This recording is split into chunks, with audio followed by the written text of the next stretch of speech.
اللہ نے ہر انسان کے ساتھ ایک محافظ فرشتہ پیدا کیا ہے۔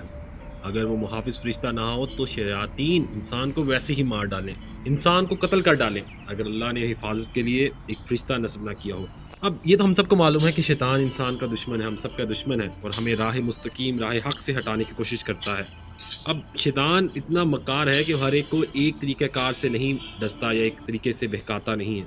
حضرت عبد القادر جیلانی کا ایک واقعہ بہت مشہور ہے کہ آپ کے ابلیس شیطان نے کس طرح بہکایا۔ تو یہ واقعہ کچھ اس طرح جو حضرت عبد القادر جیلانی نے لکھا کہ وہ کچھ اس طرح ہے۔ حضرت عبد القادر فرماتے ہیں کہ ایک دفعہ ان کے اوپر صحابہ طور چھا گیا اور آواز آئی، عبد القادر تو نے اللہ کی اتنی عبادت کی ہے، اتنی ریاضت کی ہے کہ ہم تمہیں شریعت کا مکلف نہیں رہنے دیتے۔ اب اگر تو نماز نہ پڑھے اور دیگر اعمال نہ کرے تجھے کوئی پکڑ نہیں ہوگی، تجھ پر ایسے ہی راضی ہو گیا ہوں۔ اب یہ وہ کہتے ہیں کہ ایسے بادل سے آواز آئی۔ اب کہتے ہیں یہ سننے کے بعد میرے دل میں ایک خیال آیا، وہ کہتے ہیں کہ میرے دل میں خیال آیا کہ اگر عبادت کا مکلف نہ ہونا ہوتا تو امام الانبیاء صلی اللہ علیہ وآلہ وسلم سے کون زیادہ اللہ کا مقرب ہو سکتا ہے۔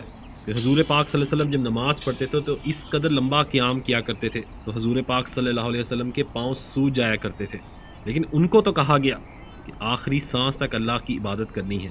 تو میں کون ہوں کہ مجھے کہا جائے کہ تو عبادات کا مکلف نہیں رہا، کوئی بات نہیں ہے اگر عبادت نہ بھی کی گئی۔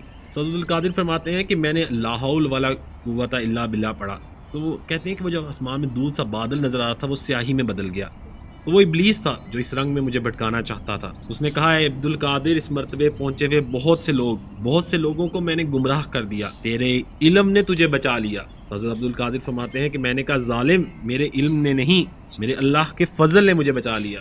تو کہا، پھر بچ گیا ہے تو کہا، کئی میں نے یوں ہی لوٹ لیے ہیں۔ تو ابلیس شیطان ہمارا کتنا مکار دشمن ہے، یہ ہمارے اوپر اس قدر مسلط ہے کہ دن رات ہمیں کوشش کرتا ہے کہ ہمیں بھٹکائے، ہمارے اعمال، ہماری عبادت، ہمارا ایمان لوٹنے کے لیے۔ پھر ہمیں کوئی بتائے کہ ہم کیا غافل ہو کے بیٹھے رہیں، آپ کی عبادت سب کچھ کوشش کریں، اللہ کی عبادت کریں۔ یہ چھوٹا سا واقعہ ہم میں سے لوگوں نے بالکل سنا ہوگا، لیکن میں نے سوچا کہ آج آپ کو یہ سناتا ہوں۔ اگر آپ کو واقعہ یا بات میری اچھی لگی تو مجھے ضرور بتائیں۔ اللہ حافظ۔